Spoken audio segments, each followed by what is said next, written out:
اور تم سے ذوالقرنین کے بارے میں دریافت کرتے ہیں، کہہ دو کہ میں اس کا کسی قدر حال تمہیں پڑھ کر سناتا ہوں۔ ہم نے اس کو زمین میں بڑی دسترس دی تھی اور ہر طرح کا سامان عطا کیا تھا، تو اس نے سفر کا ایک سامان کیا، یہاں تک کہ جب سورج کے غروب ہونے کی جگہ پہنچا تو اسے ایسا پایا کہ ایک کیچڑ کی ندی میں ڈوب رہا ہے، اور اس ندی کے پاس ایک قوم دیکھی۔ ہم نے کہا، ذوالقرنین، تم ان کو خواہ تکلیف دو خواہ ان کے بارے میں بھلائی اختیار کرو، دونوں باتوں کی تم کو قدرت ہے۔ ذوالقرنین نے کہا کہ جو کفر و بدکرداری سے ظلم کرے گا اسے ہم عذاب دیں گے، پھر جب وہ اپنے پروردگار کی طرف لوٹایا جائے گا تو وہ بھی اسے برا عذاب دے گا، اور جو ایمان لائے گا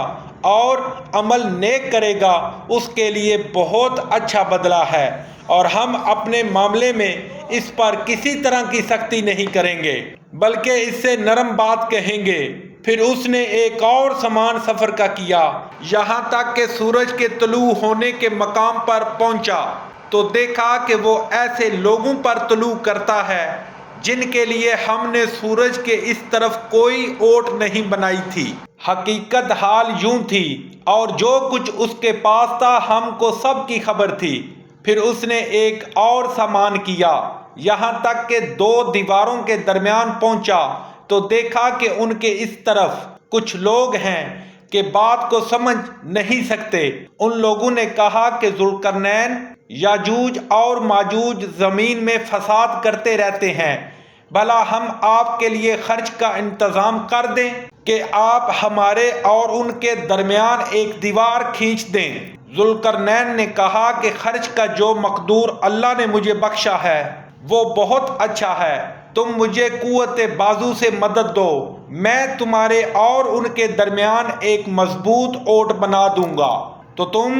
لوہے کے بڑے بڑے تختے لاؤ۔ چنانچہ کام جاری کر دیا گیا، یہاں تک کہ جب اس نے دونوں پہاڑوں کے درمیان کا حصہ برابر کر دیا اور کہا کہ اب اسے دھونکو،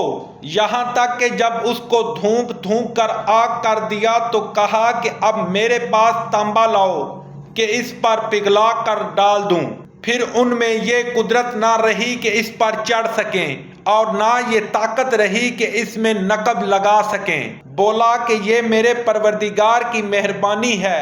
جب میرے پروردگار کا وعدہ آ پہنچے گا تو اس کو ڈھا کر ہموار کر دے گا، اور میرے پروردگار کا وعدہ سچا ہے۔ اس روز ہم اس کو چھوڑ دیں گے کہ روئے زمین پر پھیل کر ایک دوسرے میں گھس جائیں گے، اور سور پھونکا جائے گا تو ہم سب کو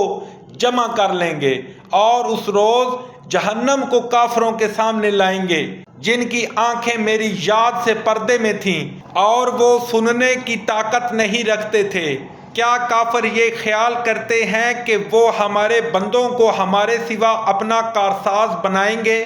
تو ہم خفا نہیں ہوں گے۔ ہم نے ایسے کافروں کے لیے جہنم کی مہمانی تیار کر رکھی ہے۔ کہہ دو کہ ہم تمہیں بتائیں جو اعمالوں کے لحاظ سے بڑے نقصان میں ہیں، وہ لوگ جن کی سعی دنیا کی زندگی میں برباد ہو گئی اور وہ یہ سمجھے ہوئے ہیں کہ اچھے کام کر رہے ہیں، یہ وہ لوگ ہیں جنہوں نے اپنے پروردگار کی آیتوں اور اس کے سامنے جانے سے انکار کیا تو ان کے اعمال ضائع ہو گئے، اور ہم قیامت کے دن ان کے لیے کچھ بھی وزن قائم نہیں کریں گے۔ یہ ان کی سزا ہے، یعنی جہنم، اس لیے کہ انہوں نے کفر کیا اور ہماری آیتوں اور ہمارے پیغمبروں کی ہنسی اڑائی۔ جو لوگ ایمان لائے اور عمل نیک کیے ان کے لیے بہشت کے باغ مہمانی ہوں گے، ہمیشہ ان میں رہیں گے اور وہاں سے مکان بدلنا نہ چاہیں گے۔ کہہ دو کہ اگر سمندر میرے پروردگار کی باتوں کے لکھنے کے لیے سیاہی ہو تو قبل اس کے کہ میرے پروردگار کی باتیں تمام ہوں سمندر ختم ہو جائے گا، اگرچہ ہم ویسا ہی اور سمندر اس کی مدد کو لائیں۔ کہہ دو کہ میں تمہاری طرح کا ایک بشر ہوں، البتہ میری طرف وہی آتی ہے کہ تمہارا معبود وہی ایک معبود ہے، تو جو شخص اپنے پروردگار سے ملنے کی امید رکھے چاہیے کہ عمل نیک کرے اور اپنے پروردگار کی عبادت میں کسی کو شریک نہ بنائے۔